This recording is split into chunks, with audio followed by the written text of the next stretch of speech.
দর্শক শুভেচ্ছা নিন, আসসালামু আলাইকুম। আপনাদের সবাইকে স্বাগত জানাচ্ছি আমি কনক সারোয়ার।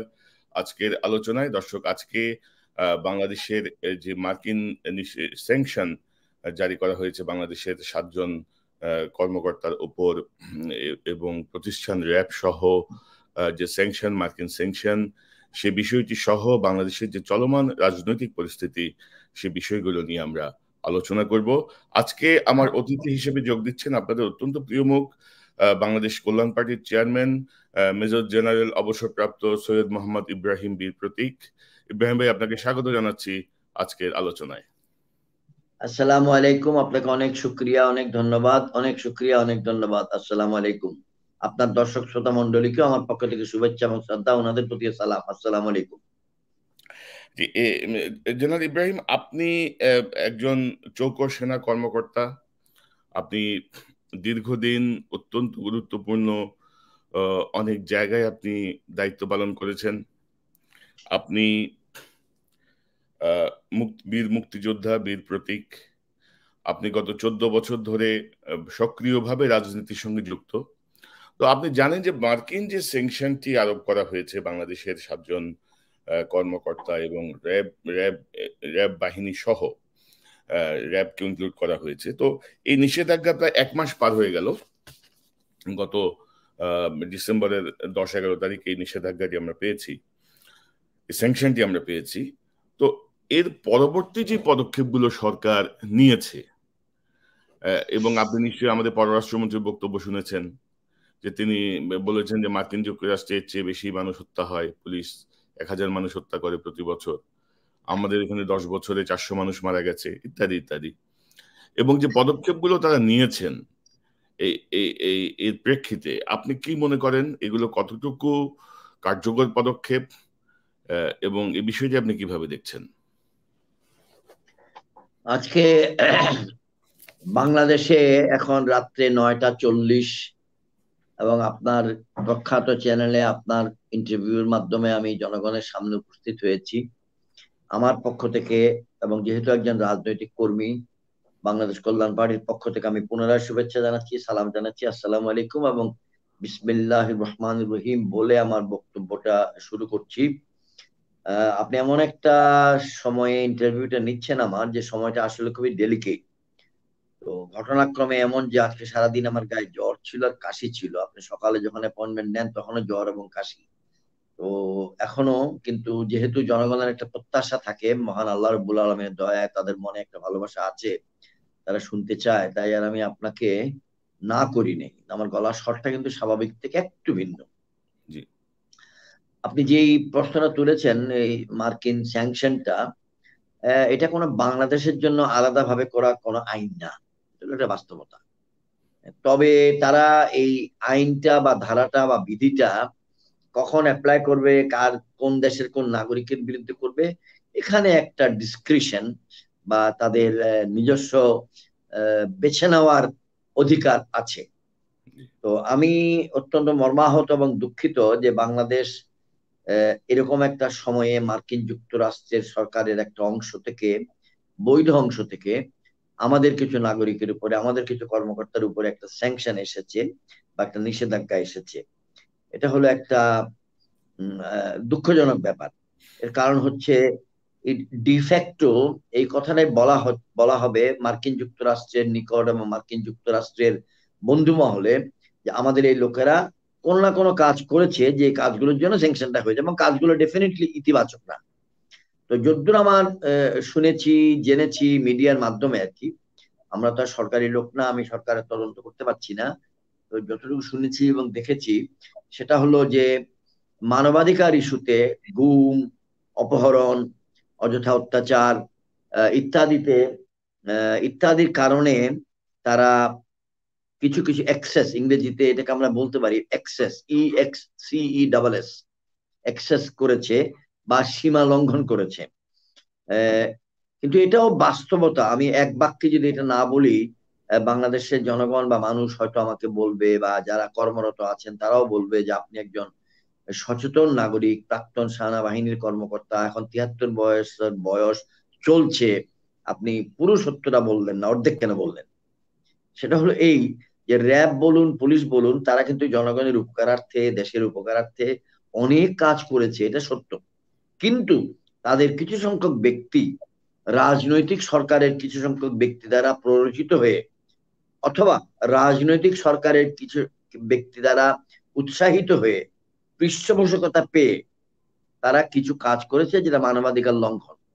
আমি অন্য একটা টক শোতে বাংলাদেশে বলেছি যে এমন একটা সময় আসতেই পারে যে বাংলাদেশের বর্তমান রাজনৈতিক সরকার বলবে, যেটাকে বলা হয় ডাম্পিং, DUMPING, আমিরা রাজনৈতিক সরকার এইসব কাজ করার জন্য এক্স কর্মকর্তা বা ওয়াই কর্মকর্তাকে এগুলা বলি নেই, তারা করছে কেন, এবং তাদেরকে তখন আউটকাস্ট করে দিবে, OUTCAST, আউটকাস্ট, একদম বাইরে ফেলা দিবে। তো এটা একটা বাস্তবতা। কিন্তু ওনারা কিছু করেছেন, এটা নিজেদের হাতের কামাই, নিজেদের হাতের কামাই। এখন আরেকটা কথা হলো যে আপনি আহ বর্তমান মার্কিন সরকারের আমলে না, গত সরকারের বা তার আগের সরকারে, ডোনাল্ড ট্রাম্পের আগে বা বারাক ওবামা সাহেবের আগে আহ একজন অ্যাম্বাসেডর আমাদের এখানে ছিলেন, ড্যান মোজিনা। জি, ড্যান ড্যান মোজিনা অ্যাম্বাসেডর হিসেবে চাকরি করার 12 বা 14 বছর আগে আহ মার্কিন এমবেসি ঢাকায় আর একটু মধ্যম সারির কর্মকর্তা হিসেবেও চাকরি করে গিয়েছিলেন। তো সেই ড্যান মদিনাকে বাংলাদেশ সরকারের একজন ঊর্ধ্বতন মন্ত্রী একটু টিটকারি মেরে বলেছিলেন, কাজের মেয়ে মর্জিনার থেকে এর আর বেশি কি।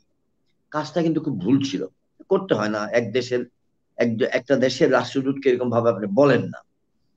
এখন আমাদের দেশে এমন একটা ধারণা তৈরি হয়েছে যে মার্কিন যুক্তরাষ্ট্র একান্তভাবেই বৈরিতার কারণে বা প্রতিহিংসার কারণে বা হিংসার কারণে বা রাজনৈতিক উদ্দেশ্য চরিতার্থ করার কারণে এই ধরনের কাজগুলো করছে বা পদক্ষেপ নিয়েছে। এটা মানুষের অনেকের মনে এটা আছে। আমি পুরোপুরি এটাকে সমর্থন করতে পারি না, পুরোপুরি অসমর্থনও করতে পারি না।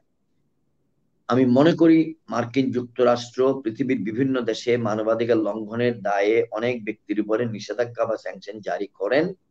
ওই ধারাবাহিকতায় বাংলাদেশের কিছু সংখ্যক ব্যক্তি এই নিষেধাজ্ঞার আওতায় পড়েছেন। আজকে আমি বাংলাদেশ সময় আমি আমি যেটি আপনাকে বলছিলাম যে এই যে 1 মাস পার হয়ে গেল, এর মধ্যে সরকারের যে পদক্ষেপ বা সরকারের যেসব প্রতিক্রিয়া আমরা দেখলাম, সেটি কি আপনি যথোপযুক্ত মনে করেন? অর্থাৎ একটি সমস্যা তৈরি হয়েছে, এটি সমাধানের জন্য সরকারের যে পদক্ষেপ, সেই পদক্ষেপগুলো আপনি কি মনে করেন? আগুন তো লেগে গেছে, এখন ধোঁয়া ধোঁয়া হচ্ছে, সরকার, কত পদক্ষেপ আসলে সরকারের সামনে মার্কিন যুক্তরাষ্ট্র যে সকল ঊর্ধ্বতন কর্মকর্তা বা ব্যক্তিদের প্রসঙ্গে এই নিষেধাজ্ঞা বা স্যাংশন জারি করেছেন, তাদের ট্র্যাক রেকর্ড, এটা তো মার্কিন যুক্তরাষ্ট্রের হাতে আছে, বাংলাদেশের মিডিয়ার হাতে আছে, আপনার হাতেও আছে। আমরা সাধারণ নাগরিক রাজনীতি নিয়ে ব্যস্ত থাকি, হয়তো এত কাগজপত্র, পেপার ক্লিপিং, কাটিং আমরা রাখি নাই, কিন্তু মানুষের কাছে এগুলো কর্মগুলো লেখা আছে, what you have done. For example, আর কি, আপনি যদি মনে করুন এখন থেকে 7 বছর বা 8 বছর আগে নারায়ণগঞ্জে র্যাবের অধিনায়ক কর্তৃক তার কয়েকজন অফিসারকে আদেশ দিয়ে তারা টিম ওয়ার্ক হিসাবে একটা টিম মিলে 7 জন ব্যক্তিকে মার্ডার করেছিলেন, পেট কেটে ফেলেছিলেন, আতুরি ভুতুরি বের করে ফেলেছিলেন, তারপরে ইট টিট বাইন্ধা শীতলক্ষ্যা নদীতে ডুবাই দিছিলেন। এখন কি কারণে আল্লাহ এই মৃতদেহগুলোকে আবার ভাসায় দিছে আমি জানি না। সাধারণত ভাইসে ওঠার কথা না, এত ইট বানছে যেটা ভাসার কথা না। এটা ভাইসে না উঠলে আপনি কি পৃথিবীতে কোন বান্দা আপনাকে বিশ্বাস করাতে পারতো যে 7টা মার্ডার র্যাব করেছে? সুতরাং র্যাব, কক্সবাজারের ছেলেটার নাম বোধহয়, ভদ্রলোকের নাম বা ছেলেটার নাম বোধহয় একরাম, মনে হয় একরাম, যদ্দূর মনে আসছে। কমিশনার, তিনি ছাত্রলীগ বা যুবলীগ করতেন। তাকে র্যাব যখন ক্রস ফায়ারে দেয়, তিনি মোবাইল ফোনে তার বলে দিয়েছিলেন, টিপ অন করে রেখেছিলেন, এবং এটা তার কন্যা বা তার স্ত্রী শুনতেছিলেন, তাদের কান্না রেকর্ডের আছে, তার বক্তব্য রেকর্ডের আছে। এগুলো হচ্ছে এই জন্য যে তারা একটা বাংলাদেশের আইন শৃঙ্খলা রক্ষাকারী বাহিনীর কিছু কিছু কর্মকর্তা, যেমন কিনা ওসি প্রদীপ সাহেব কক্সবাজার টেকনাফের, কিছু কিছু কর্মকর্তাকে বাংলায় তারা ধরাকে সরা জ্ঞান করতেন। তারা এমন ভাবে বক্তব্য এখনো রাখেন কিছু কিছু কর্মকর্তা, as if they are the owners of this Bangladesh, as if তারা বাংলাদেশের মালিক।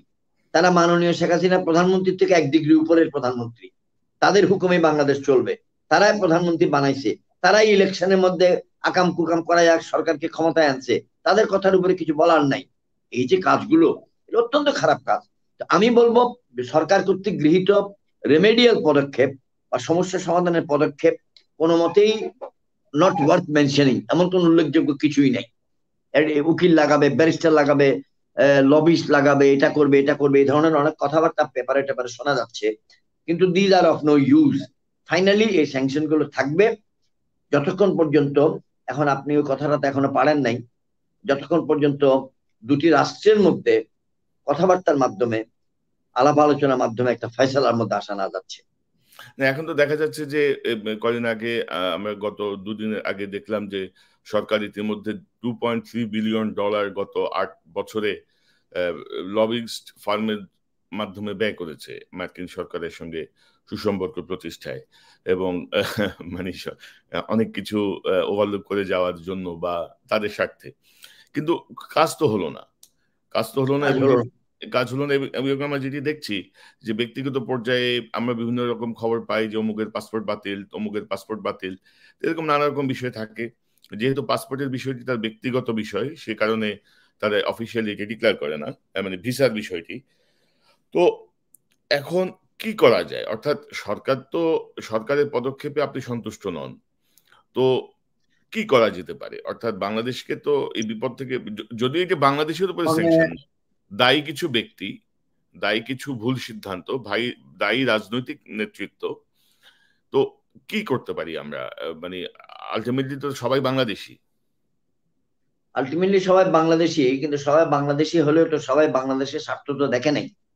আমি বাংলাদেশ কল্যাণ পার্টির চেয়ারম্যান, বাংলাদেশের একজন সচেতন নাগরিক হিসেবে আই ক্যানট ডিফেন্ড দেম, কারণ ওনাদের কর্মকাণ্ড তো বাংলাদেশের মাটিতে দেখা গেছে। কুষ্টিয়ার একজন সম্মানিত এসপি কি বলেছেন, বরিশালে কি করেছেন, একটা উপজেলার নির্বাহী অফিসারের উপরে কি হয়েছে, এগুলো তো ওনাদের কথাগুলো ইউটিউবে ভাইরাল।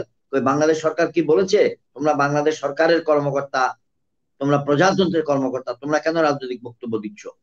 এই সরকার বাংলাদেশের সরকারি কর্মকর্তাগণকে তাদের পেটোয়া বাহিনী বানিয়ে ফেলেছে। যাদের মধ্যে একটুখানি গায়রত আছে, ইজ্জত আছে, আত্মসম্মান আছে, তারা এখনো দাঁড়ায় আছে, আর যাদের নাই তারা একদম বেচা গেছে, তাদের আত্মাটা বিক্রি হয়ে গেছে আর কি। তাদের soul, they have sold their soul to the political whims and wishes of the political government. এখন আমরা বাংলাদেশের জনগণ এখানে ডিফেন্ড করার কিছুই নেই। বাংলাদেশ সরকার যদি স্বীকার করে এগুলা হয়েছে, আমি একটা ছোট উদাহরণ দিতে পারি, একদম ছোট উদাহরণ। সেটা হলো 1987-88 সালে আমি যখন পার্বত্য চট্টগ্রামে খাগড়াছড়িতে ব্রিগেড কমান্ডার দায়িত্বে ছিলাম এবং সেখানে রিজিয়ন কমান্ডার ছিলাম, তখন অ্যামনেস্টি ইন্টারন্যাশনাল এসেছিল এক গাদা অভিযোগ নিয়ে, এত বড় মোটা মোটা ফাইল নিয়ে, এবং বাংলাদেশ সরকার আমাকে বলল অ্যামনেস্টি ইন্টারন্যাশনাল যাচ্ছে, তারা তোমাদের ওখানে তদন্ত করবে, তোমাদেরকে জেরা করবে, তোমরা বলবা। I said fine, absolutely transparent, they must come, তারা আমাকে জিজ্ঞেস করুক, তারা আমাকে কথা বলুক, আমি উত্তর দিব। যদিও বেশিরভাগ ঘটনা আমার আগের আমলের, কিন্তু হাকিম নড়ে তো হুকুম নড়ে না। যেহেতু আমি ব্রিগেড কমান্ডারের চেয়ারে আছি, আমার চেয়ারকে তার উত্তর দিতে হবে।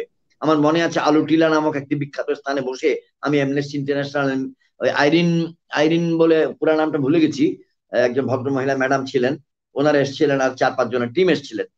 আবার হংকং থেকে প্রকাশিত একটা ম্যাগাজিন ছিল যার নাম হচ্ছে ফার ইস্টার্ন ইকোনমিক রিভিউ, তার সম্পাদকের নাম হচ্ছে ডেরেক ডেভিস। সে বাংলাদেশ সরকারের প্রেসিডেন্ট হোসেন মোহাম্মদ এরশাদ সাহেবকে পত্র লিখে বললেন, পার্বত্য চট্টগ্রাম নিয়ে আমার কাছে এতগুলো অভিযোগ আছে, আমি এগুলো তদন্ত করতে চাই। হোসেন মোহাম্মদ এরশাদ তাকে অনুমতি দিলেন, তিনি দেশে আসলেন, তিনি গণশুনানি করলেন, খাগড়াছড়িতে গেলেন, চাকমা, ত্রিপুরা, মানমা ব্যক্তিদের সাথে কথা বললেন, গভর্নমেন্ট অফিসারদের সাথে কথা বললেন। তারপর তিনি একটা রিপোর্ট তার ম্যাগাজিনে ছাপালেন। 23শে মার্চ 1989 তারিখের ফার ইস্টার্ন ইকোনমিক রিভিউতে এটা প্রচারিত হয়েছে। আপনারা anyone can go to the archives and see. আমি এই জন্য বলছি, এখন আমরা যদি গণপ্রজাতন্ত্রী বাংলাদেশ সরকার ওই অভিযোগগুলোকে তদন্ত করান স্বচ্ছভাবে, then they can take a stand. তারা তো বাংলাদেশ সরকারকে বলতেই পারে যে তোমাদের কাছে যে ইনফরমেশন আছে এগুলো ভুল। আর আপনি যেরকম বললেন যে অমুকের পাসপোর্ট, অমুকের এটা, এগুলো আমরাও এখানে ঢাকা শহরে বসে শুনি। অ্যাকচুয়ালি আমাদের কাছে তার অন্য কোনো উপায় নাই যে তথ্যগুলোকে যাচাই বাছাই করব। আমরা খালি ইউটিউবের মাধ্যমে বা ফেসবুকের মাধ্যমে দেখতেছি দুবাই ইন্টারন্যাশনাল এয়ারপোর্ট থেকে মার্কিন যুক্তরাষ্ট্রের ফ্লাইটে অমুক করতে দেয় নাই, আমেরিকার অমুক এয়ারপোর্টের থেকে অমুককে নামাইয়া দিছে, এই ধরনের কথাবার্তা শুনতেছি। কিন্তু এগুলো আমাদের পক্ষে যাচাই বাছাই করা কোনো মতেই সম্ভব না। কিন্তু আমি বলবো যে বাংলাদেশের ইজ্জতটা আন্তর্জাতিক মহলে বা অন্ততপক্ষে পাশ্চাত্য মহলে একটু ক্ষুণ্ণ হয়েছে, মানহানি হয়েছে। এটা আমি আপনার সামনে একটু স্বীকার করলাম আমার মতে।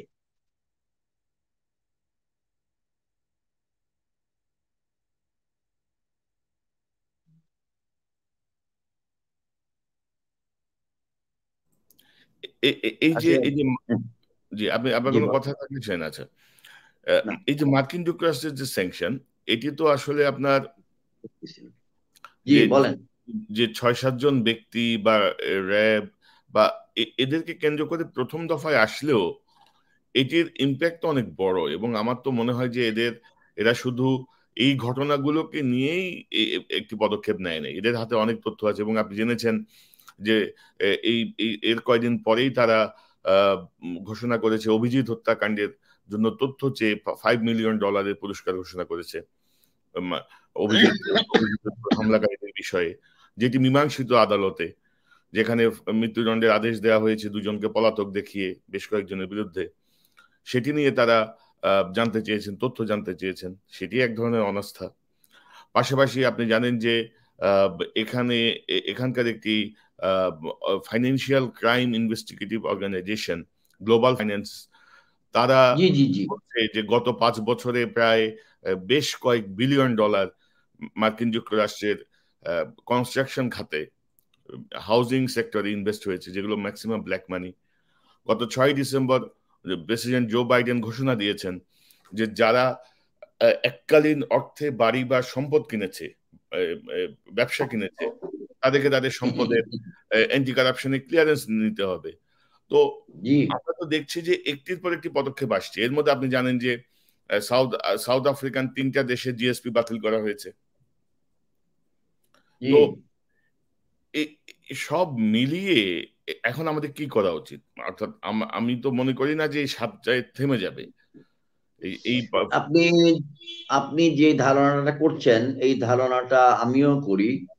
It is only the tip of the iceberg. সমুদ্রের পানিতে যখন একটি বিশাল আকারের শিলাখণ্ড বা বরফের টুকরা ভাসে, তো সেই শিলাখণ্ডের 9 ভাগের 1 ভাগ পানির উপরে থাকে, 9 ভাগের 8 ভাগ পানির নিচে থাকে। ওইরকমই একটি শিলাখণ্ডের সঙ্গে ধাক্কা লেগে 1911 সালে টাইটানিক নামক বিখ্যাত জাহাজ ডুবে গিয়েছিল। তো আমি মনে করি যে এটাকে যদি একটা শিলাখণ্ডের সঙ্গে আমরা তুলনা করি, সেই শিলাখণ্ডের সঙ্গে বর্তমান আওয়ামী লীগ সরকারকে যদি একটি জাহাজের প্রতীকী অর্থে মনে করি, এই জাহাজটি এই শিলাখণ্ডের সঙ্গে ধাক্কা খেয়ে ফেটে যাবে। ফেটে যাওয়ার পর জাহাজের তলদেশ দিয়ে পানি ঢুকবে। পানি ঢোকার পর নাবিকগণ লাফায় লাফায় সমুদ্রে পড়বে যান বাঁচানোর জন্য, রাবারের ডিঙ্গি বোট নিয়ে বা গোল আকারের রাবারের বয়া নিয়ে যান বাঁচানোর জন্য। জাহাজটা আলটিমেটলি ডুবে যাবে। সেটা হচ্ছে একটা সময়ের ব্যাপার।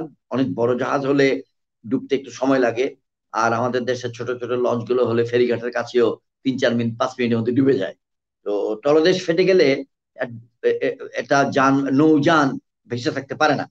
তো আমি এটা বলছি যে বর্তমান মার্কিন সরকার, যেহেতু জো বাইডেন প্রেসিডেন্ট মহোদয় ঘোষণা করেছিলেন ওনার ইলেকশনের আগে ইলেকশনের পরে আমেরিকার আমেরিকার প্রতিপত্তি, আমেরিকার এটাকে কি বলবো, বিশ্বব্যাপী যে তার একটা মোড়লিপনা, তার যে একটা মুরব্বিয়ানা, তার যে একটা কর্তৃত্ব আনডিফাইন্ড বা রাজনৈতিক কর্তৃত্ব, ইন্টারন্যাশনাল রিলেশনসে that I am the number one of the world, এই ধরনের একটা পরিস্থিতিকে তিনি অবশ্যই ফেরত আনার জন্য বিভিন্ন প্রকারের পদক্ষেপ নেবেন এবং আমরা সেটার মধ্যে আছি।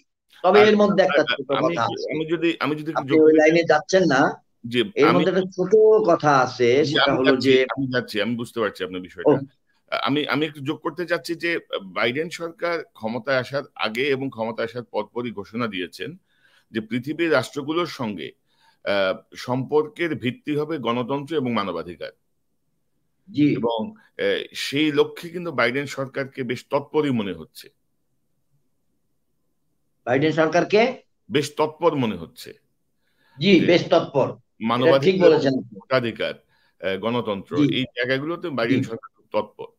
তো এবং পাশাপাশি আমি আরেকটি বিষয় যদি যোগ করতে চাই আপনার সাথে, অনেকে মনে করেন যে বাংলাদেশ এই মুহূর্তে চীনের সাথে হরিহর আত্মা, চীনের সাথে যে সম্পর্কে বাংলাদেশ জড়িয়েছে, সেই সম্পর্কের উপর ভিত্তি করে কি বাংলাদেশ আমেরিকার মতো একটি সুপার পাওয়ারকে ইগনোর করতে পারে, বা আমেরিকার মতো সুপার পাওয়ারকে কি ঠেকানো সম্ভব?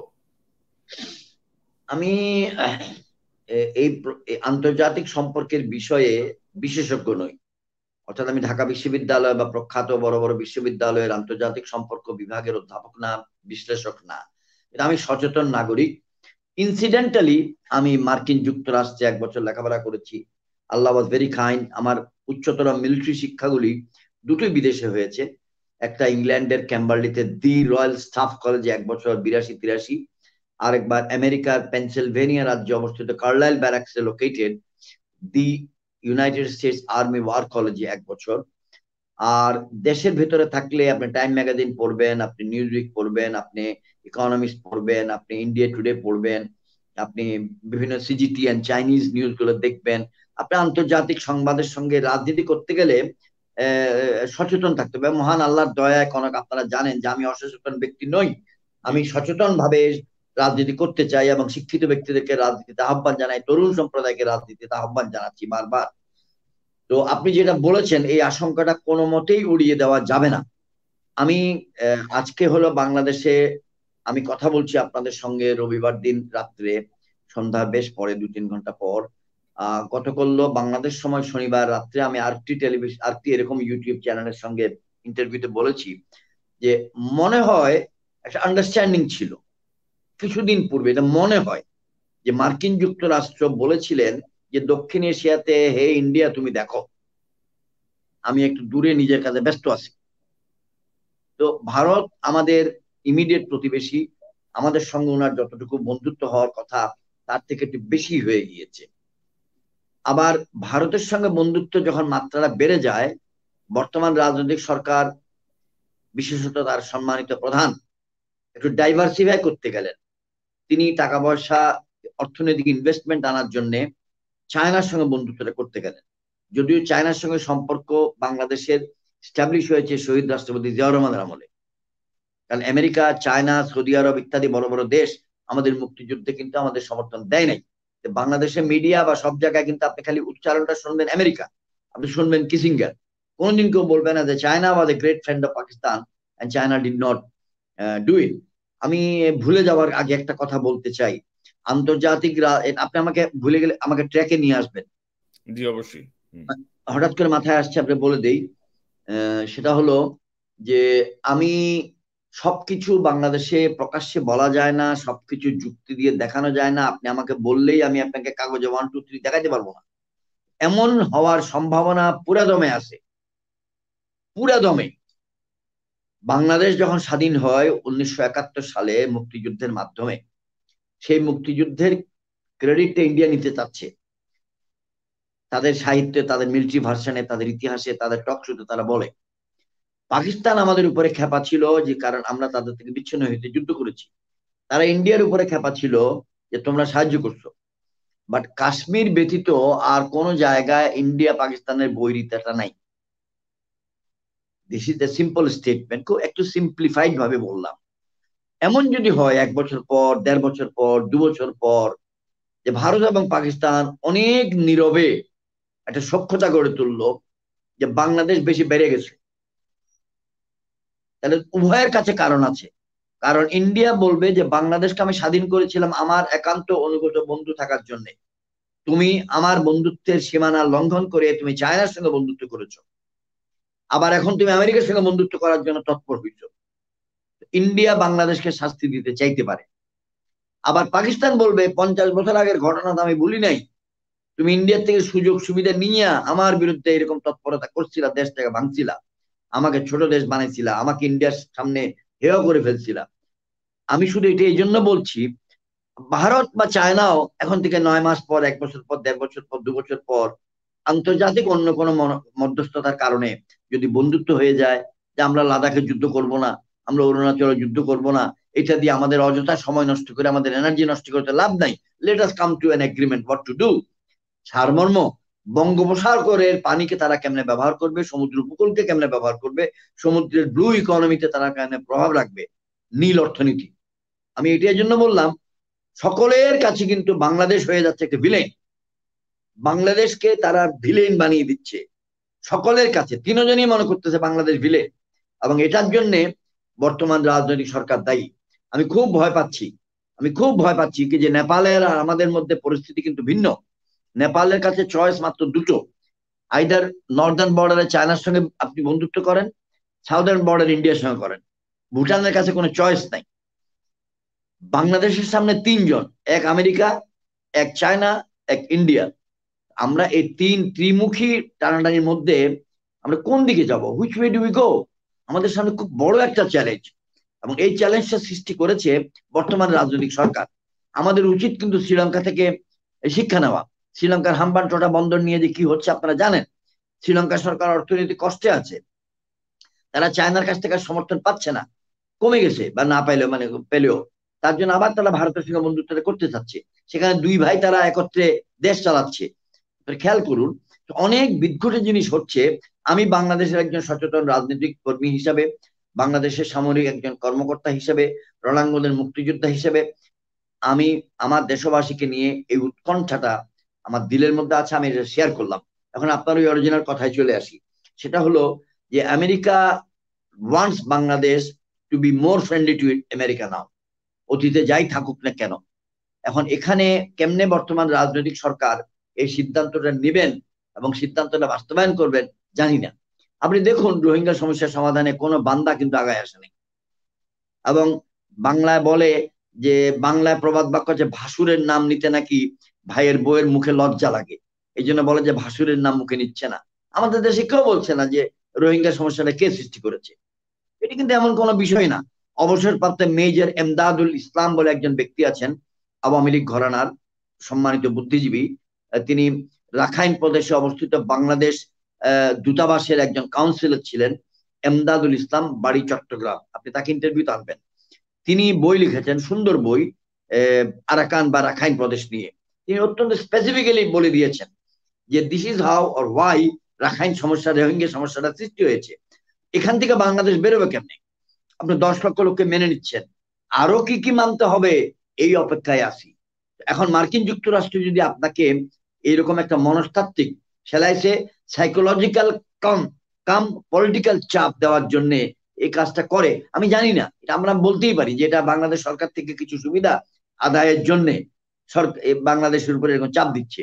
এখন আমাদের সরকারের ট্র্যাক রেকর্ড যেহেতু খুব স্বচ্ছ নয়, আমাদের সরকার, আপনি জানেন যে গ্লোবাল ফাইন্যান্স যাদের কথা বললেন, আমরা তো বাংলাদেশে বিখ্যাত বিখ্যাত পত্রিকায় মাঝে মধ্যে রিপোর্ট বেরোয়, বণিক বার্তা নামক পত্রিকায় বেরোয়, গত 10 বছরে কত টাকা বাংলাদেশ থেকে অর্থ পাচার হয়েছে, গত 5 বছরে কত পাচার হয়েছে।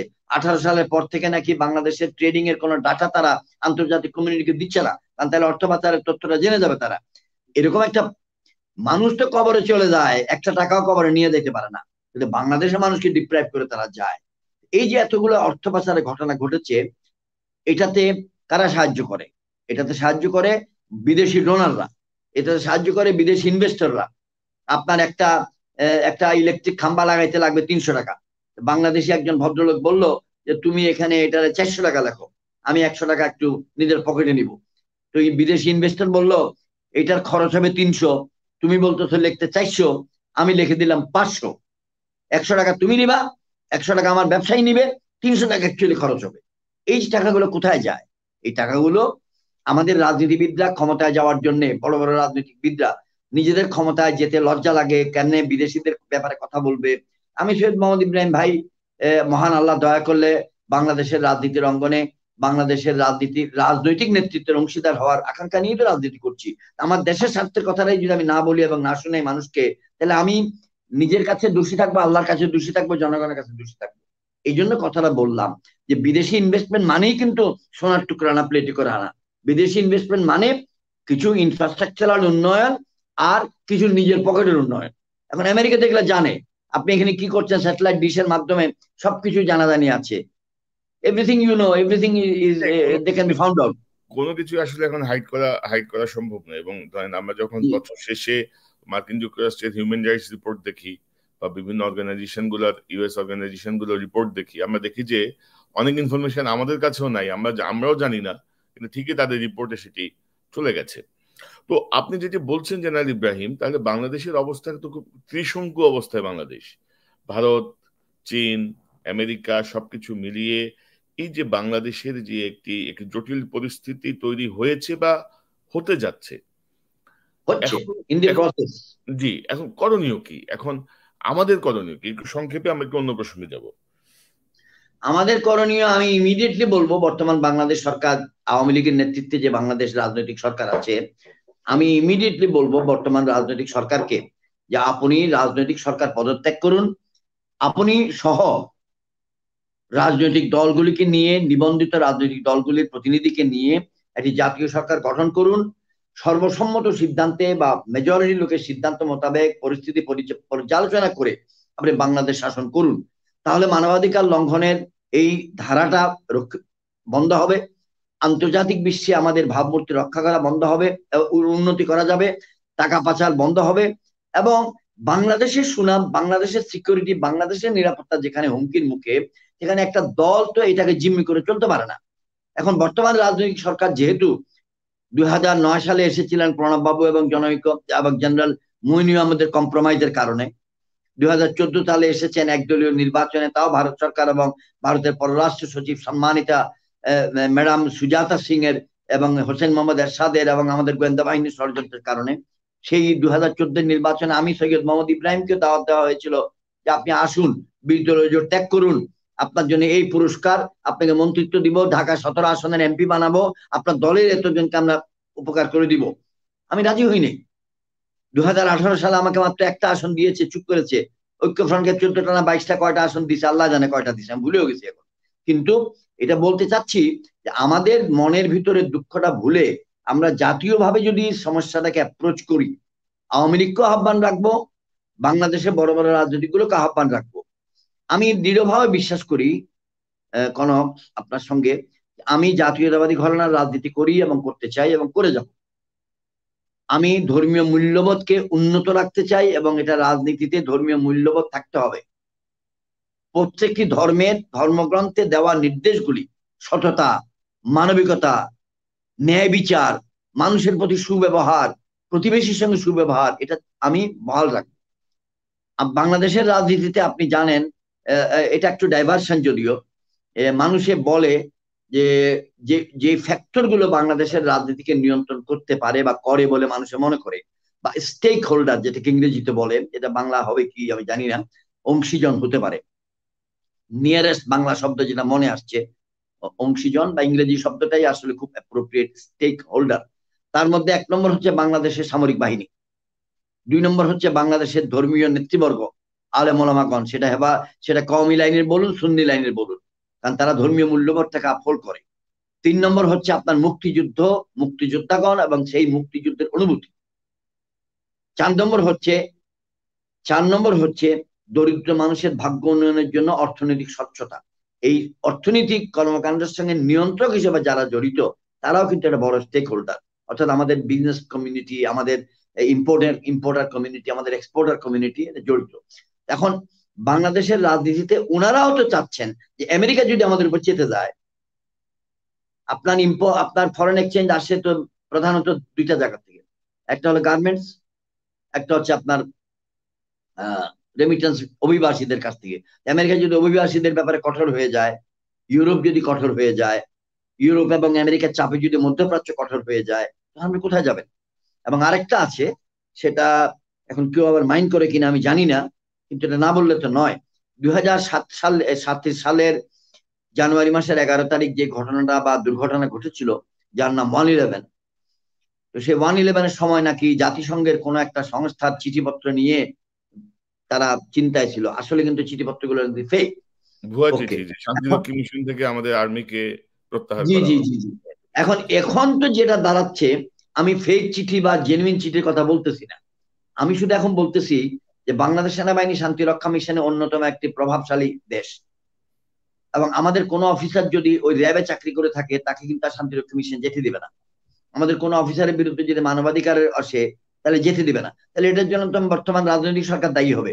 এবং কোন নিয়মে যদি বাংলাদেশের সামরিক বাহিনী এবং পুলিশ বাহিনী অনেক ভালো কাজ করে, অনেক ভালো কাজ শান্তিরক্ষী মিশনে কাজ করে, যদি এদের অবদান থেকে খাটো করে দেয়, কমায় দেয়, মনে করেন এখন এখন we have a contribution of 10,000, এটাকে যদি পট করে 3,000 নিয়ে আসে, তাহলে বেনিফিটটা নেপাল নিবে, এই বেনিফিটটা শ্রীলঙ্কা নিবে, এই বেনিফিটটা ফিনল্যান্ড নিবে, এই বেনিফিটটা ঘানা নিবে, এই বেনিফিটটা নাইজেরিয়া নিবে। তাহলে আমাদের দেশের মানুষকে একটু মন খারাপ করবে না? তো মন খারাপ করলে তখন তো বর্তমান রাজনৈতিক সরকারকে এটা বলতে হবে। আমি তো চাইবো আমার দেশের সামরিক বাহিনী উন্নত হোক, আমার দেশের সামরিক বাহিনীর অফিসাররা বাইরে যাক, তারা এক্সপেরিয়েন্স পাবে, তারা বাংলাদেশের অবদান রাখছে, তারা অনেক ফরেন এক্সচেঞ্জ আর্ন করছে, পুলিশ বাহিনী সহ আর কি, যখন সামরিক বাহিনী বলি, বিকজ আমাদের যত দোষী থাকুক, আমাদের এই পুলিশ বাহিনীর সদস্যগণ সত্য কথা বিদেশে গেলে কিন্তু দারুণ এক্সেলেন্ট কাজ করে, এন্ড দে আর্ন বিউটিফুল লরেলস, একেবারে তাদেরকে অভিনন্দন। এখন এটা বললাম কেন? এটা বললাম এই জন্যই, অনেকগুলো জিনিস পেঁচায় যায়, মানে একটার সঙ্গে একটা ওতপ্রোতভাবে জড়িত হয়ে যায়। এখন এই সিচুয়েশনটা আমরা কেমনে মোকাবেলা করব? কারণ America does have, I have been a student of the American War College. I told you, আমি তো ভাইয়া আপনার ডাইরেক্টর অফ মিলিটারি অপারেশন ছিলাম 91 সালে, তখন আমেরিকানদের সঙ্গে ইন্টারাকশন হয়েছে, এবং এখন তো দেখতেই থাকি, চলতেই থাকি, জানি they have the capability to influence জাতিসংঘ ডিসিশন মেকিং অ্যাবাউট শান্তিরক্ষী বাহিনী। শান্তিরক্ষা মিশনে কোন দেশ থেকে নিবে বা না নিবে, এই প্রসঙ্গে সিদ্ধান্ত গ্রহণের ক্ষেত্রে মার্কিন যুক্তরাষ্ট্র অন্যতম প্রভাবশালী দেশ, যেটা চায়না না, যেটা ইন্ডিয়া না। জি জি, ইতিমধ্যে তো পত্রিকায় সংবাদ বেরিয়েছে যে জাতিসংঘের বিষয়টি বিবেচনাধীন আছে জাতিসংঘের কাছে।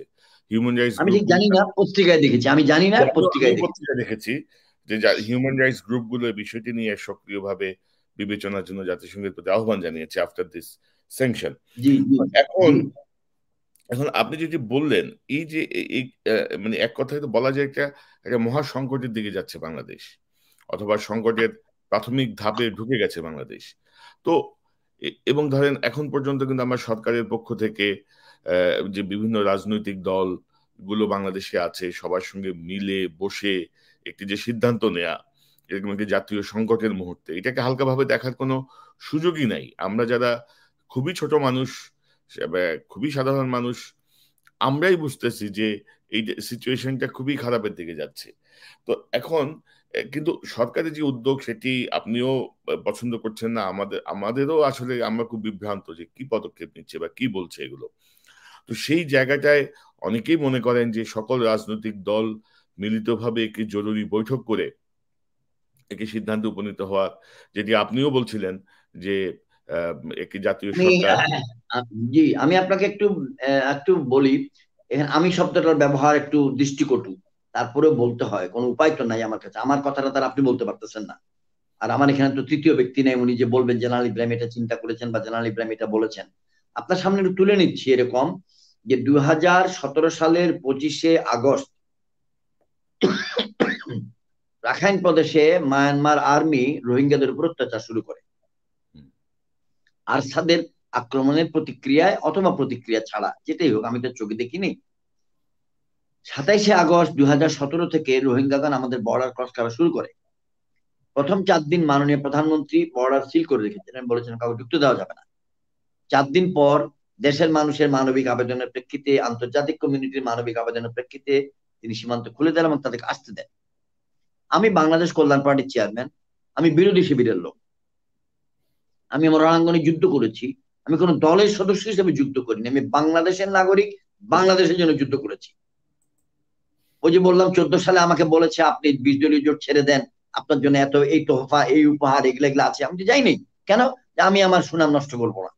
কিন্তু আমি যা চিন্তা করি সেটা হয়তোবা কনক ভাই অথবা সালাম ভাই অথবা সরোয়ার ভাই অথবা আব্দুল্লাহ ভাই অথবা গীতাঞ্জলি ভাই আপনি হয়তো 3 মাস পরে চিন্তা করবেন। এটা আল্লাহ তাআলা আমাকে যেটা চিন্তা শক্তি দিচ্ছে, হয়তো এটা আপনাকে দেয় নাই। এটা তো যুদ্ধ করার কিছু নাই, ঝগড়ার কিছু নাই। আমি উদাহরণটা দিচ্ছি আপনার প্রশ্ন উত্তর দেওয়ার জন্য। 2017 সালের সেপ্টেম্বর মাসের 11 তারিখ ঢাকা মহানগরের রমনায় অবস্থিত ইঞ্জিনিয়ার্স ইনস্টিটিউশনের দোতলায় আমার ব্যক্তিগত আহ্বানে আমরা জাতীয় নেতৃবর্গ, ইন্টেলেকচুয়াল সবাইকে নিয়ে একটা কনফারেন্স ডেকেছিলাম বা আলোচনা সভা ডেকেছিলাম, যার নাম এখনো ফেসবুকে গেলে, ইউটিউবে গেলে national solidarity for the Rohingyas, এটা পাইবেন। জি। বিচারপতি রউফ ছিলেন, ডাক্তার জাফরুল্লাহ ছিলেন, অনেকে ছিলেন। আমি একজন বিরোধী দলের রাজনীতিবিদ কর্মী হয়েও আহ্বানটা কি করেছিলাম? আহ্বানটা করেছিলাম, হে বিশ্ববাসী, আজকে বাংলাদেশ একটি বড় সংকটে আছে, আপনারা আমাদের সরকারের পাশে দাঁড়ান, আপনারা আমাদের দেশের পাশে দাঁড়ান। এবং আবেদন করেছিলাম বর্তমান সরকারের কাছে, আপনারা জাতীয় নেতৃবৃন্দকে নিয়ে গোল টেবিল আলোচনা করুন, let us face it nationally. কিন্তু বর্তমান রাজনৈতিক সরকার সেটা মানে নাই, আহ্বানে সাড়া দেয় নাই। আমি ব্যক্তিগতভাবে আবার চিন্তা করছি যে আমি চিন্তা করছি আমাদের কাউকে না কাউকে উদ্যোগটা নিতে হবে।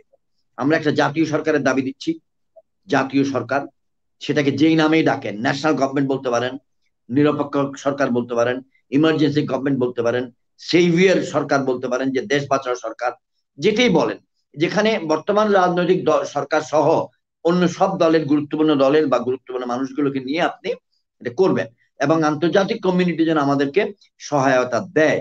এটার জন্য প্রয়োজনে কোনো না কোনো ব্যক্তি একটা আহ্বান তো রাখতেই পারে যে আসুন আমরা বলি, কথা বলি। এখন শুধু কথা বললে তো হবে না, সরকারকে সেখানে একটু নমনীয় ভাব দেখাতে হবে। এখন সরকার যদি মনে করে এরা আলোচনা সভায় বসছে আমাকে ক্ষমতাচ্যুত করার জন্য, তাহলে তো খুব বিপদে পড়ে যাবে। এখন সরকারটা অ্যাকচুয়ালি অবৈধ সরকার বলতে গেলে একরকম, কিন্তু সরকার ব্যতীত দশ চলে না। তাই আমি বলবো হ্যাঁ তুমি আংশিকভাবে বৈধ, কারণ দেশ তো চলতে হবে। আমি তো রিপ্লেসমেন্ট দিতে পারছি না, কিন্তু 29শে ডিসেম্বর রাতে ভোট দিয়ে 30শে ডিসেম্বরে ভোটকে বাতিল করে আপনি যে সরকার গঠন করেছেন, এটার তো কোনো বৈধতা নাই। এবং যেই সকল সরকারি কর্মকর্তা এই কাজে সহায়তা করেছিলেন, they will be taken to account. বাংলাদেশের মানুষ অনেক কিছু মাফ করবে, কিন্তু ওদেরকে মাফ করবে না। তাদের বিবেককে তারা বন্দি করে ফেলেছিল, তাদের বিবেককে তারা বেঁচে ফেলে। আজকে 35 লক্ষ মামলা আছে বিএনপির কর্মীদের বিরুদ্ধে। Can you imagine Konok Sarwar ভাই? ক্যান ইউ ইমাজিন 35 লক্ষ মামলা, এবং কাদের উপরে? 35 লক্ষ মামলা যে মানুষের উপর দিয়েছে তারা সবাই বিএনপি বা জামাত কর্মী না। 80% বিএনপি কর্মী, 20% বা 15% জামাত কর্মী, বাকি 5% অন্যান্য দলের কর্মী। আমার হাটাদারিতে তো 4,500 লোকের বিরুদ্ধে কর্মী আছে, মামলা আছে, আমি যেখান থেকে নির্বাচন করেছিলাম। হঠাৎ করে আসলো হাটাদারি। এখন আমি শুধু হাটাদারি নিয়ে চিন্তা করার জন্য তো আজকে 14 বছর রাজনীতি করতেছি না। আপনি যেমন প্রশ্ন করলেন জাতি নিয়ে, আমি টক শোতে কেন জাতীয় নেতা হব? আমি রাজনীতিতে 14 বছর ধরে করছি একটা দল নিয়ে। শুনতে খুব খারাপ লাগে, আপনার সঙ্গে যে টক শো করছি, যে অফিসটায় আমি বসে আছি, এই অফিসটার ভাড়া 40,000 টাকা, DOHS মহাখালীতে। আমি একটা 40,000 টাকা ভাড়া নিয়ে অফিসে কেন বসেছি? কল্যাণ পার্টির চেয়ারম্যানের কার্যালয়ে বলার জন্য, যেন 10টা লোক আসতে পারে, মেহমান আসতে পারে, কথা বলতে পারে। আমি তো পথে বসে রাজনীতি করতে পারবো না। তাহলে I am trying to do politics for the nation. আমি বাংলাদেশের রাজনীতির অঙ্গনে জাতীয় নেতৃত্বের অংশীদার হতে চাই। শুধুমাত্র চট্টগ্রাম 5 আসনের থেকে নির্বাচিত একজন এমপি হতে চাই না। এই সুযোগ আমাকে কয়জন দিবে? কেউ দিবে না। আপনি কুরুক্ষেত্রের কথা চিন্তা করুন, বিনা যুদ্ধে নাহি দিব সুচাগ্র মেদিনী। আপনি যদি না চান, আপনি যদি চেষ্টা না করেন, আপনাকে কেন জাতীয় নেতৃত্বের অংশীদার করবে? ওই উদাহরণটা কেন দিলাম? কই সেদিন তো জেনারেল ইব্রাহিম উদ্যোগ নিয়েছিল যে রোহিঙ্গাদের ব্যাপারে আমরা কথা বলি। সেদিন মৌলানা সাহেবরা এসেছিলেন, জাস্টিস সাহেবরা এসেছিলেন, পন্ডিত সাহেবরা এসেছিলেন, প্রফেসর সাহেবরা এসেছিলেন। আল্লাহ যেহেতু একবার যুদ্ধ করার সুযোগ দিয়েছিল, ওই সাহসটা এখনো দেশের জন্য রেখেছি, অনুভূতিটা, দেশপ্রেমটা রেখেছি। দেশপ্রেমটা এত টুনটু জিনিস না যে 19 থেকে 20 সালে বললেন শালা বেচা গেছে, হালায় গেছে গা। এই যে সস্তা একটা অপবাদ দেওয়ার প্রবণতা মানুষের মধ্যে, এবং আমাদের কিছু জ্যেষ্ঠ ব্যক্তি এটি উস্কানি দিয়ে দেয়, এটা বন্ধ করতে হবে।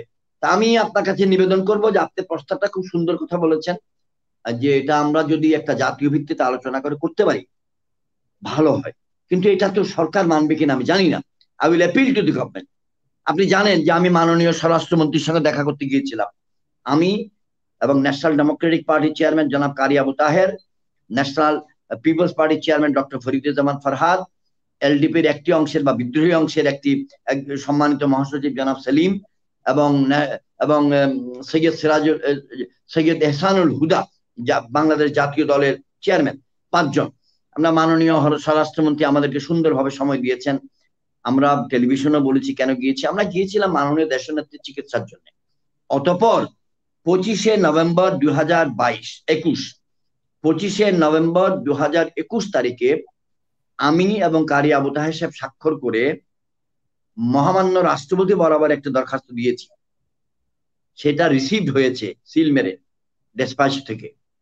আবেদন করেছি, আমরা মহামান্য রাষ্ট্রপতির সঙ্গে সাক্ষাৎ করতে চাই মাননীয় দেশনেত্রীর সুচিকিৎসা প্রসঙ্গে আলোচনার জন্য এবং বাংলাদেশের সার্বিক বিষয়ে। আমি এটা আপনার সামনে তুললাম যে আমি ইব্রাহিম একজন ব্যক্তি, আপনি যেন বলেন না যে লোকটা খালি টক শো করে যাচ্ছে। No, I been working on the political front. রাস্তায় হাঁটছি, গতকাল শনিবার নারায়ণগঞ্জের মাঠেতে 4 কিলোমিটার হাঁটলাম রিক্সার উপরে দাঁড়াইয়া, হাত ধরি মার্কার প্রচারণা। বাংলাদেশ কল্যাণ পার্টির রাশেদ ফেরদৌস সোহেল মোল্লা নামে একজন ব্যক্তি দাঁড়িয়েছে মেয়র ইলেকশনে। উনি সাফল্য কদ্দূর আসবে জানি না, বাট সাহস করে দাঁড়িয়েছি। 5 বছর আগেও দাঁড়াইছিল, বিএনপির অনুরোধে আমরা তাকে বসাই দিছিলাম। না, রাজনীতিতে তো চেষ্টা করতেই হবে, জনগণের পাশে যেতেই হবে, জনগণ চুজ করবে যে কাকে তাদের নেতা নির্বাচন করবে।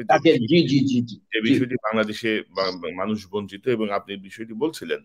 তো আমি গত 30শে ডিসেম্বর ফেসবুকে একটি চমৎকার দেখলাম, তরুণ একটি গ্রুপ একটি প্রতিবাদ করেছে যে আজকে হচ্ছে বাংলাদেশের ভোটের 3য় মৃত্যুবার্ষিকী। তারা একেবারে কফিন কবর সব সাজিয়ে তাদেরকে প্রতীকী প্রতিবাদ করেছে। 30শে ডিসেম্বরের যে নির্বাচন, জাতীয় নির্বাচন 3য় মৃত্যুবার্ষিকী পালিত হয়েছে 2021 সালে। Wonderful wonderful wonderful. আমি তাদেরকে অভিনন্দন দিয়েছি এবং দিয়েই যাব। আমাদের প্রবীণ মাথায় আসে নাই, কিন্তু তাদের নবীন মাথায় এসেছে। Absolutely it's a murder, murder of democracy. জি, এখন ধরেন আমরা দেখলাম যে সাম্প্রতিক সময়ে গত 15ই নভেম্বর নিকারাগুয়ায় ভোট রিগিং এর জন্য বা ভোটাধিকার হরণের জন্য প্রেসিডেন্ট, প্রাইম মিনিস্টার থেকে শুরু করে পুরো সরকারকে মার্কিন যুক্তরাষ্ট্র স্যাংশন দিয়েছে, শুধুমাত্র ভোটাধিকার হরণ করে নেওয়ার জন্য, ভোটে রিগিং করার জন্য। তো এখন ধরেন সামনে আমাদের আরেকটি নির্বাচন, এবং আপনি জাতীয় সরকারের কথা বলছেন, নির্বাচনের কথা বলছেন। আপনি কি মনে করেন কি হতে যাচ্ছে, বা আমরা কতটুকু একটি গ্রহণযোগ্য নির্বাচনের দিকে যেতে পারবো বলে আপনি মনে করেন একজন রাজনীতিবিদ হিসেবে, একজন সাধারণ মানুষ হিসেবে? আমি কয়েকটা কথা বলি। 1 নম্বর হলো যে জানুয়ারি মাসের 1 তারিখ 2022 আপনার আর্কাইভসে গিয়ে, আপনারা ওই ইন্টারনেটে গিয়ে যে কেউ ঢাকা থেকে প্রকাশিত বিখ্যাত পত্রিকা নয় দিগন্তে আমার লেখা একটা কলাম যেন মেহেরবানি করে একটু কষ্ট করে পড়ে। সেটা প্রথম পর্ব, আর দ্বিতীয় পর্বটা এখন থেকে 4 দিন 5 দিন পরে আবার একই পত্রিকায় ইনশাল্লাহ বেরোবে। সেই শিরোনাম হচ্ছে রাজনৈতিক সংকট ও নেতৃত্বের সংকট, সংকট আছে সংকট নাই, এই আলোচনা। তো আমি এটা বলছি যে বাংলাদেশের 2টি ধারার মধ্যে প্রতিদ্বন্দ্বিতা আজকে বহু বছর ধরে। ধরুন, বঙ্গবন্ধু শেখ মুজিবুর রহমানকে হত্যা করার পর তিনি যখন শহীদ হয়ে গেলেন, আওয়ামী লীগ অনেক বিপদে ছিল। আওয়ামী লীগকে রাজনৈতিকভাবে পুনর্বাসন করার জন্যে যেন বা তারা একটা সুযোগ পায়, সুন্দরভাবে জায়গা পায়। হোসেন মোহাম্মদ এরশাদ মহোদয় নির্বাচিত সরকারকে ক্ষমতা থেকে সরিয়ে নিজে ক্ষমতা দখল করেছিলেন, এবং এতে এক ফোঁটাও সন্দেহ বিশ্ববাসীর মনে নাই যে তিনি আওয়ামী লীগ বান্ধব একজন ব্যক্তি ছিলেন। তিনি মঞ্জুর হত্যা মামলা 1981 সালে মে মাসের 30 তারিখ শহীদ রাষ্ট্রপতি জিয়াউর রহমান নিহত হন বা শহীদ হন। তার 2 দিন পর মেজর জেনারেল আবুল মঞ্জুর বীর উত্তম নিহত হন। এই সবের সঙ্গে রাষ্ট্রপতি হোসেন মোহাম্মদ এরশাদের কি যোগসূত্র আছে এটা তো তদন্ত হয় নাই, বা হলেও সেটা আমি নিজের চোখে তো দেখি নাই, দেখার কথাও না। কিন্তু আমি জানি যে মামলা আছে, যে মামলায় ইচ্ছা করলেই হোসেন মোহাম্মদ এরশাদ মহোদয়ের বড় রকমের দণ্ড হতে পারে। এটাকে নাম হচ্ছে জিম্মি করে রাখা, গলার মধ্যে একটা ফাঁস দিয়ে রেডি রাখা, যে উল্টা পাল্টা করবা দিব একটা টান, এরকম করে গলার মধ্যে দম আটকে মরে যাবা। এটা কেন বললাম? 86 সালের নির্বাচনে আওয়ামী লীগ গিয়েছিল এরশাদ সাহেবকে বৈধতা দিতে, জামাত ইসলামী গিয়েছিল নিজেদের বৈধতা নিতে, আওয়ামী লীগ গিয়েছিল নিজেদের বৈধতা নিতে। পার্লামেন্টারি লিডার হয়েছিলেন তৎকালীন মাননীয় নেত্রী শেখ হাসিনা। জামাত গিয়েছিল আইডিএল থেকে, ইসলামিক ডেমোক্রেটিক লীগ থেকে পরিবর্তিত হয়ে জামাত আসার পর ডেমনস্ট্রেট পার্লামেন্টারি রিকগনিশন 86-তে গেল, এবং 4-5 বছর 7 বছর যে টাইম পেল আন্দোলনের মধ্য দিয়ে, সাংগঠনিক কর্মকাণ্ডের মধ্য দিয়ে আওয়ামী লীগ গুছাইয়া হইল। বিএনপিও নতুন দল ছিল, বিএনপিরও বয়স বেশি না, তারাও গুছাইতে পারলো। কিন্তু 91 সালের নির্বাচনটা অপ্রত্যাশিত ভাবে বিএনপি জিতে গেছিল। 91 সালের নির্বাচনটা ছিল একান্ত ভাবেই আমার দৃষ্টিতে, আমার মতে অত্যন্ত স্বচ্ছ। সেখানে যদি আওয়ামী লীগ জিততো তাহলে এই বিএনপি আর জিন্দিগিতে কোনদিন ক্ষমতায় আসতো না। কারণ এই যে একটা দ্বন্দ্ব আমাদের মধ্যে, ডানপন্থী এবং বামপন্থী বা সেকুলার পন্থী, আমি কোনোখানে লুকাবো না, আমি একজন উদার ভাবে বলবো, আমি সেকুলার পন্থী না, আমি ডানপন্থী। আমি আপনাকে 4টা জিনিস বলেছিলাম: বাংলাদেশ সামরিক বাহিনী স্টেক হোল্ডার, বাংলাদেশের মুক্তিযোদ্ধা এবং মুক্তিযুদ্ধের চেতনা এবং সেই অনুভূতি একটি স্টেক হোল্ডার, বিজনেস কমিউনিটি একটি স্টেক হোল্ডার, রিলিজিয়াস লিডার একটা স্টেক হোল্ডার।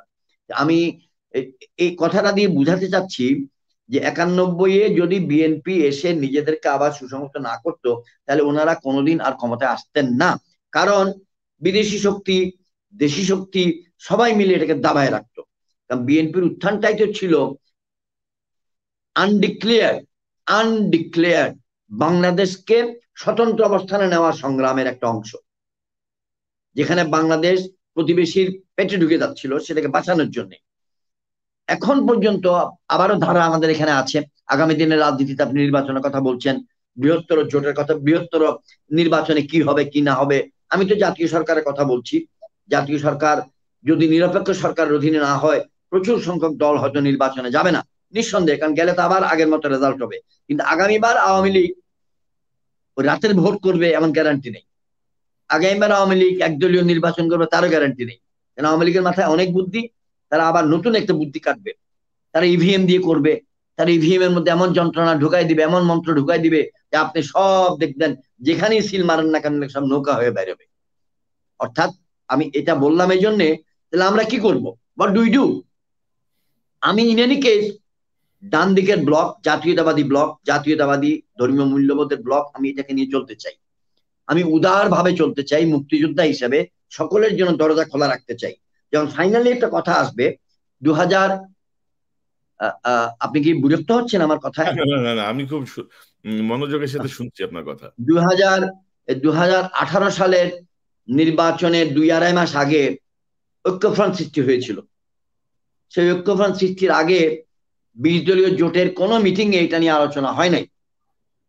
20 দলীয় জোটের মিটিং এ যখন কথাটা তোলা হতো যে আমরা কি নির্বাচন নিয়ে কথা বলবো, আমরা দলগুলি কি আসন পাবো বা পাবো না একটু আলোচনা করব, তখন আমাদেরকে আমাদের গুরুজনরা বলতেন, রাজনৈতিক গুরুজনরা, যে ম্যাডামকে জেলখানায় রেখে আপনারা নির্বাচনের কথা কেমনে চিন্তা করেন?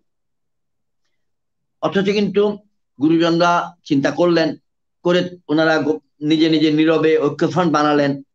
ঐক্যফ্রন্টের যারা মূল উদ্যোক্তা তারা তো এখনো আছেন।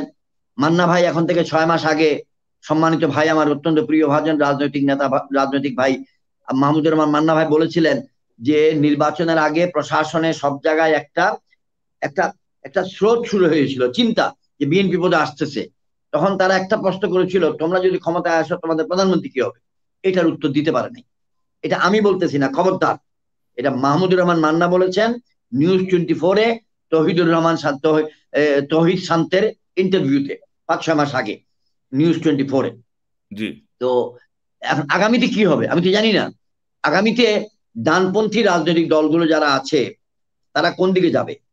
যারা ধর্মীয় রাজনীতি করে বলে আপনি বলছেন, আপনি যত কিছুই চিল্লান, টেলিভিশনের স্ক্রিন ফাটাই ফেলতে পারবেন, কিন্তু আপনি ধর্মীয় রাজনৈতিক যারা ধর্মীয় পরিচয় আছে বলেন আর কি, আমরা তো ধর্মীয় রাজনীতি করি না, তো উনাদের অবস্থান কোন দিক যাবে? জাকের পার্টি আওয়ামী লীগের সঙ্গে আছে, ইসলামী শাসনতন্ত্র আন্দোলন চরমনায়, ওনারা কোন দিকে যাবেন? ইসলামী ঐক্য জোট 20 দলীয় জোটে ছিল, এখান থেকে বেরিয়ে গেছে। খেলাফত মজলিস বেরিয়ে গেছে, জমিয়ত ওলামা ইসলাম বেরিয়ে গেছে। ওনারা কোন দিকে যাবেন, ওনারা কোন নেতৃত্ব বেছে নেবেন আমি তো জানি না। আমি শুধু ভয় পাচ্ছি যে বৃহত্তর ঐক্য করতে গিয়ে আমরা 2018 সালের নির্বাচনের 2-3 মাস আগে যেমন একটা ছোটখাটো ভুল সিদ্ধান্ত হয়ে গেছিল বলে আমি মনে করি, অন্তত পোস্টমর্টেম, এখন পোস্টমর্টেম পিছনের দিকে তাকিয়ে মনে হচ্ছে এইটা ভুল পদক্ষেপ ছিল। এমন একটা পদক্ষেপ নেওয়া হয়েছিল যেটা ইউ কুড নট ক্যারি। আবার যদি এখন এরকম একটা পদক্ষেপ নেন, তার দায়িত্ব কে নিবে? ওই যে 18 সালের নির্বাচনের আগে যে জাতীয় ঐক্য ফ্রন্ট বা যেভাবে একটি ফরমেশন হলো, তাতে আমরা দেখলাম যে যারা বিভিন্ন দলের নেতা হিসেবে যোগ দিলেন তারাই আওয়ামী লীগের বি টিম হিসেবে কাজ করেছিলেন। অন্তত এখন তাদের বিভিন্ন অ্যাক্টিভিটিতে সেগুলো পরিষ্কার হয়ে গেছে সবার সামনে।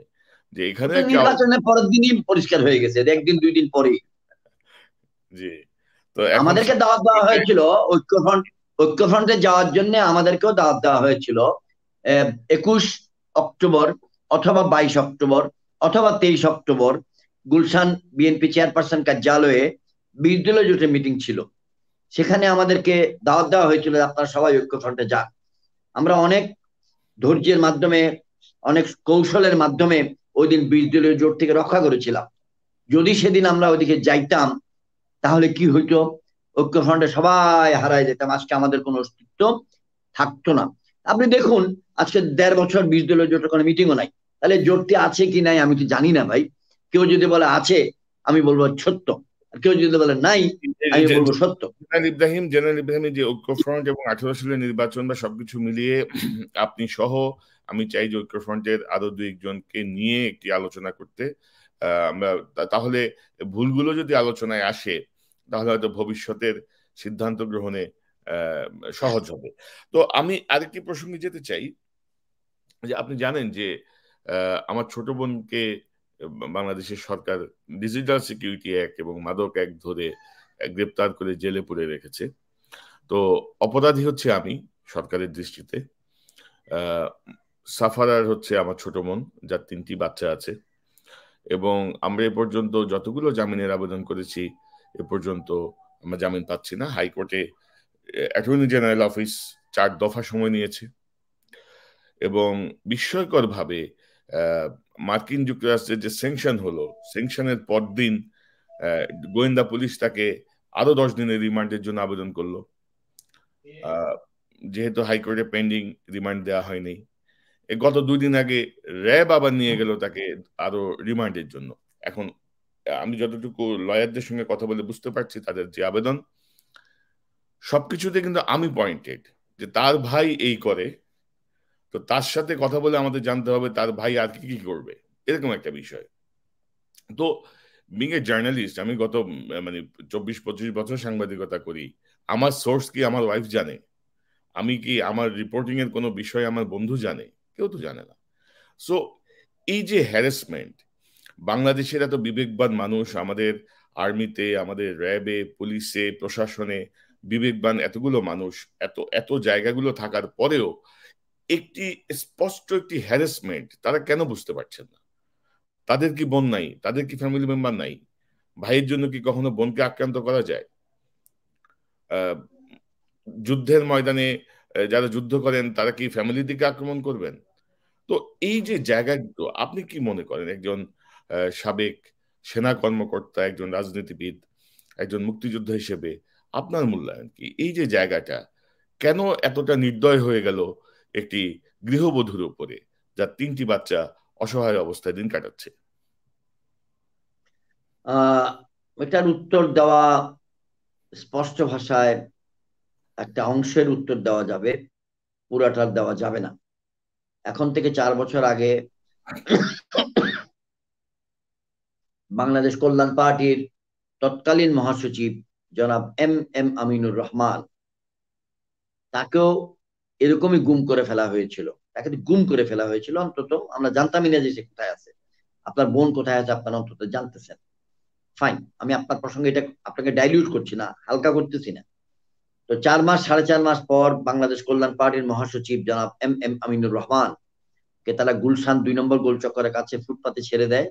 তার 1 ঘন্টা পরে তারা গ্রেপ্তার করে, বলে তিনি বিচ্ছিন্নভাবে উদ্ভ্রান্তের মধ্যে ঘোরাঘুরি করছিলেন দেখে তাকে আমরা গ্রেপ্তার করেছি। এটা বাংলাদেশে একটা খুব পরিচিত ডায়ালগ, এটা খুব পরিচিত ডায়ালগ। তো আপনার বোনকে যে নিয়ে গেছে এটা একান্তভাবেই মানবাধিকার লঙ্ঘন, এটা মানবিকতার বিরুদ্ধে একটা অপরাধ। কারণ দোষী আপনি হতে পারেন, আপনার বিচার ওনারা সামনে পাচ্ছে না বলে করছে। এখন মনে করুন বর্তমান রাজনৈতিক সরকার বলেন যে আমরা আইনের শাসন কায়েম করতে চেষ্টা করছি, কিন্তু মাননীয় দেশনেত্রী বেগম খালেদা জিয়ার ব্যাপারে আপনি দেখুন, যেখানে আদালত ফেল করেছে সেখানে বর্তমান প্রধানমন্ত্রী মহোদয়া তাকে জেলখানা থেকে বের করে গুলশানে তার বাড়িতে ফিরোজাতে থাকার অনুমতি দিয়েছেন। তাহলে executive rules over the judiciary, এটা আমাদের সংবিধানই আছে। আমি আবার একটা কথা বলে যাই, এই সংবিধান আমার এখানে এই যে লেখা আছে, এখানে এই যে সংবিধান, এই যে সংবিধান, বাংলাদেশের সংবিধান, এটা টেবিলে থাকে, পবিত্র কোরআন শরীফ একটা আর সংবিধান একটা, আমি সবসময় রাখি। কারণ একটা হচ্ছে মানবিক মানব মানব জাতির জন্য সংবিধান, আরটা হচ্ছে গণপ্রজাতন্ত্রী বাংলাদেশের সংবিধান। এখানে এটা বলার জন্য কথায় কথা বলতেছি আর কি, মহামান্য রাষ্ট্রপতি এবং মাননীয় প্রধানমন্ত্রীর মধ্যে যে ক্ষমতার ভারসাম্য এত বেশি ভ্রান্ত, এত বেশি মিসলিডিং, এটা আমি বলতে পারবো না আপনাকে। এটার জন্য 1991 সালের সেপ্টেম্বর মাসের সরকারি দল দায়ী। ওই সময় আপনি তো বয়সে কুলাবে, যাদের বয়স একটু কম তাদেরকে মনে করাই দিচ্ছি, কারণ এখন থেকে তো 30 বছর আগের কথা। 30 বছর আগের কথা। যিনি আজকে প্রখ্যাত সাংবাদিক, 32 বছর বয়সের, তিনি তখন দুধের শিশু, তিনি তখন দুধের বোতল খাচ্ছিলেন। ওই সময় বাংলাদেশ চলতেছিল প্রেসিডেন্সিয়াল ফর্ম অফ গভর্নমেন্টে। আমাদের অনেক সাংবাদিক ভাই আছে, দারুণ কাজ করে, অনুসন্ধানী রিপোর্ট দেয়। আর অনেক সাংবাদিক ভাই আছে গোড়া ডেপথে, যেমন একটা ইউটিউব চ্যানেল আছে ডেপথ অফ কোরআন, এটা দেখার আহ্বান রাখলাম। ডেপথ শব্দ সাথে হঠাৎ মনে আসলো। ডেপথ অফ কোরআন পরিচালিত, আমি নিজে পরিচালনা করে একটি ইউটিউব চ্যানেল, অনলি অন কোরআন, আর কিছু না, আপনারা দেখবেন। তো যেটা বললাম যে কি বললাম কোন যে 91 সালে আমাদের প্রেসিডেন্সিয়াল ফর্ম অফ গভর্নমেন্ট ছিল। কেন, আপনার প্রশ্নের উত্তরে বলছি। প্রেসিডেন্সিয়াল ফর্ম অফ গভর্নমেন্টে যখন পট করে আহ্বান করা হলো যে আমরা পার্লামেন্টারি সিস্টেম অফ গভর্নমেন্টে ফেরত যাব, তখন এই সংবিধানটা সংশোধন করা হয়েছিল। এই সংবিধান সংশোধন করতে গিয়ে যাহা কিছু ক্ষমতা ছিল প্রেসিডেন্টের, অনেকটা এরকম, আমার কথাটাকে হুবহু নিয়েন না প্লিজ, যাহা কিছু বলা ছিল প্রেসিডেন্টের ক্ষমতা হিসাবে, তাহা কিছু দিয়ে দেওয়া হলো প্রধানমন্ত্রীর ক্ষমতা হিসেবে। For the word president, read the word prime minister. এখন প্রধানমন্ত্রী হয়ে গেলেন অসীম ক্ষমতার অধিকারী। জাস্টিস শাহাবুদ্দিন বলেছিলেন, দ্বিতীয়বার যখন তিনি রাজনৈতিক দল কর্তৃক মনোনীত হয়ে প্রেসিডেন্ট হয়েছিলেন, বিচারপতি শাহাবুদ্দিন, যিনি 91 সালে কেয়ারটেকার গভর্নমেন্টের প্রেসিডেন্ট ছিলেন, যার অধীনে সেই স্বচ্ছ নির্বাচনটা হয়েছিল, তিনি বললেন আমার হাতে ক্ষমতা আছে দুইটা, সংবিধান কর্তৃক দেওয়া, মেজরিটি দলের লিডারকে প্রধানমন্ত্রী বানানো, প্রধান বিচারপতি নিয়োগ দেওয়া, আর একটা ক্ষমতা আমার আছে যেটা সংবিধানে লেখা নাই, এটা হলো মাজার জিয়ারত করতে দেওয়া। একটু মনের দুঃখে বলেছিলেন। এইরকম একটা লপসাইডেড, LOPSIDED, বেয়াদবি নিবেন না, লপসাইডেড, এটা বাংলা কি আমি জানি না, ভারসাম্যহীন বললেও কম বলা হয়। সংবিধানে যদি রাষ্ট্রপতির হাতে ক্ষমতা থাকতো, আজকে আপনি কিন্তু অ্যাপ্লাই করতে পারতেন, আপনি রাষ্ট্রপতির কাছে আবেদন করতে পারতেন। আমরা আবেদন করেছি, মাননীয় মহামান্য রাষ্ট্রপতি আমাকে সুযোগ দেন বেগম জিয়াকে নিয়ে বলবো, কিন্তু পাইনি। কেন? উনাকে যদি মাননীয় প্রধানমন্ত্রী ক্লিয়ারেন্স না দেয়, তাহলে উনি যেটা বলতে পারবেন না, উনি তো সেই সুযোগ আমাকে অনুমতিও দিতে পারবেন না।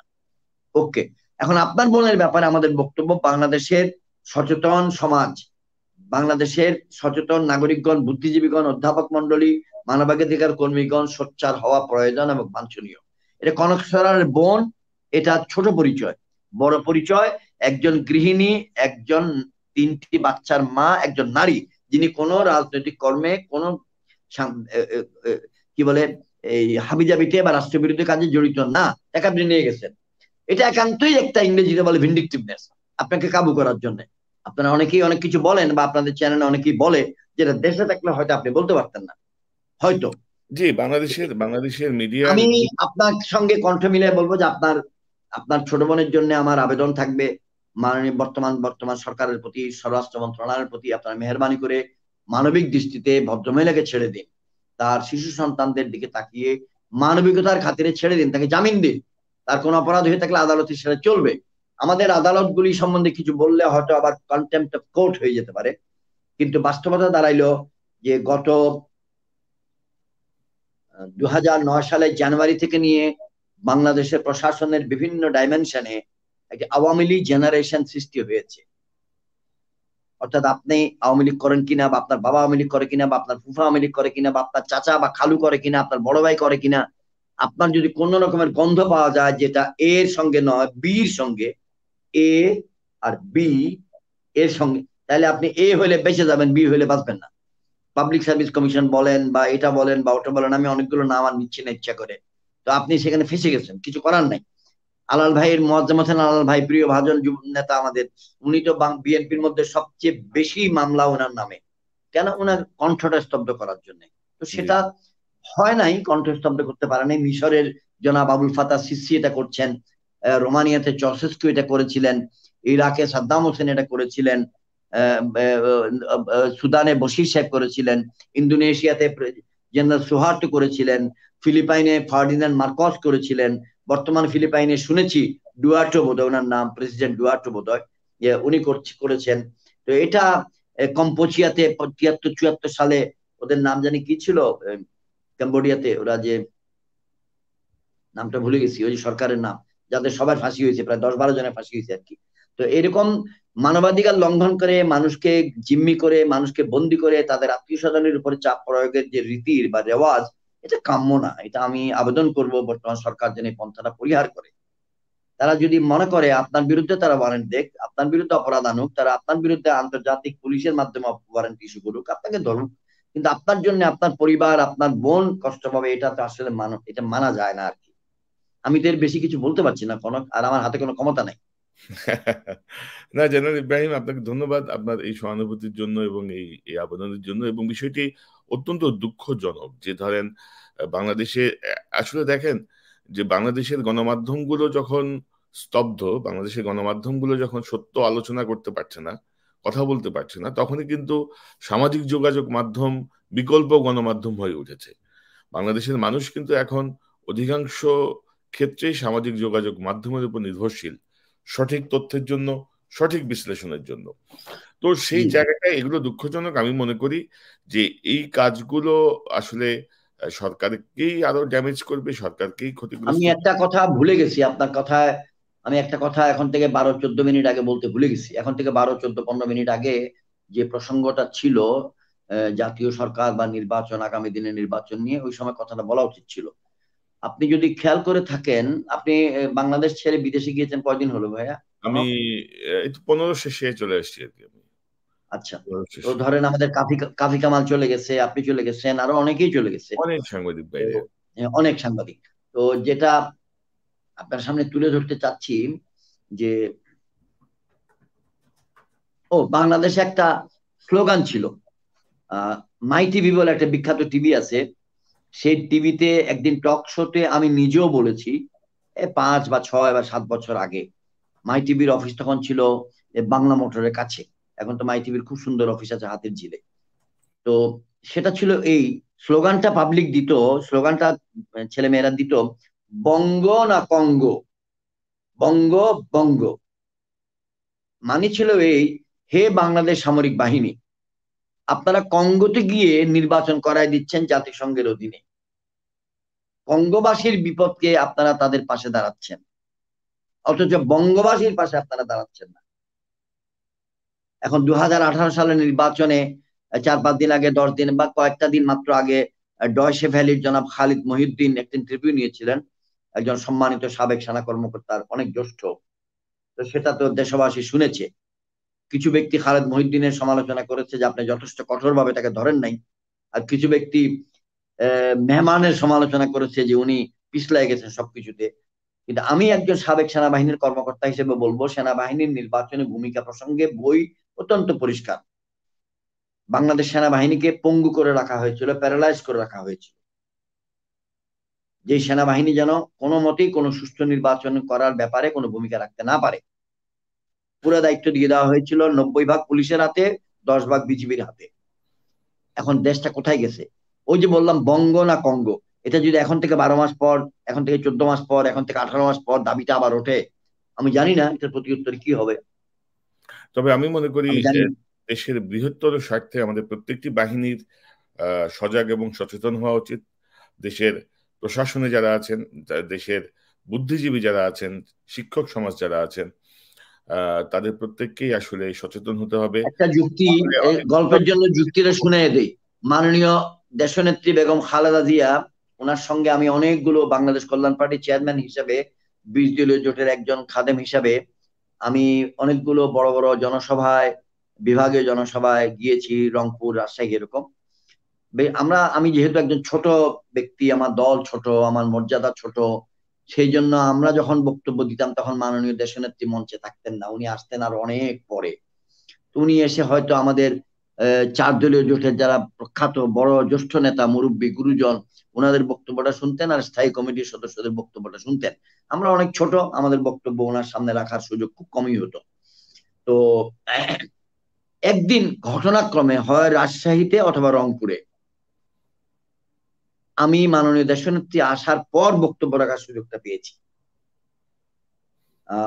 সেদিন আমি যুক্তিটা দিয়েছিলাম, এটা বলে যাই যে এখন থেকে 25 বছর আগে, বা এখন থেকে 25 তো না, 15-16 বছর আগে, যখন বিচারপতি কে এম হাসান ওনার বয়স বাড়ানো নিয়ে ঝামেলা হইলো, বিএনপি একটা ঝামেলা সৃষ্টি করলেন নিজেরা বুঝে বা না বুঝে, এবং তখন আওয়ামী লীগের পক্ষ থেকে মাননীয় বর্তমান প্রধানমন্ত্রী বলেছিলেন বিচারপতি কে এম হাসান 1984-85 সালে বিএনপির কর্মী ছিল, তার গায়ে এখনো বিএনপির গন্ধ আছে।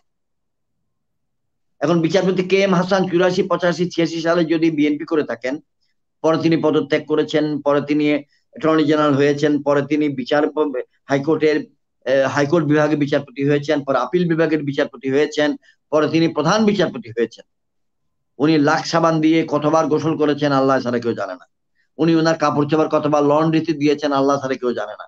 কিন্তু মাননীয় নেত্রী শেখ হাসিনার মতে ওনার গায়ে বিএনপির গন্ধ 2006-07 সাল পর্যন্ত পাওয়া যাচ্ছিল। আর মাননীয় নেত্রী শেখ হাসিনা তো নিজেই সকল গন্ধের উৎপত্তি স্থল আওয়ামী লীগ। উনার শরীর থেকে আওয়ামী লীগের গন্ধটা ছড়াচ্ছে, সমস্ত পৃথিবীতে যাচ্ছে। সুগন্ধ বললে সুগন্ধ, গন্ধ বলে নেগেটিভ বলেন না। উনার আপনি বিচারপতি কে এম হাসানকে তত্ত্বাবধায়ক সরকারের প্রধান মানিয়ে নিতে রাজি ছিলেন না, অথচ আপনি একজন দলীয় ব্যক্তি হয়ে আপনার অধীনে নির্বাচন করতে বাধ্য করেছেন, এবং আমরা সেই নির্বাচনের ট্র্যাপের মধ্যে পা দিয়ে দিয়েছিলাম। আমি এটা বললাম যে জাতীয় সরকার এবং তত্ত্বাবধায়ক সরকারের আইনটা যে বাতিল করা হয়েছে, তার জন্য যে সংসদীয় কমিটি করা হয়েছিল, সেখানে 2011-12 সালের বিরোধী দল উপযুক্ত ভূমিকা রেখেছে কিনা আমি জানি না, আপনারা গবেষণা করে দেখেন। কিন্তু সংক্ষিপ্ত রায় দেওয়ার পর দীর্ঘ রায়ের অপেক্ষা না করে বর্তমান রাজনৈতিক সরকার পার্লামেন্টে আইন সংশোধন করে, জি বলুন, সরি আমি হয়তো অন্য বিষয়ে চলে গেছি, সরি।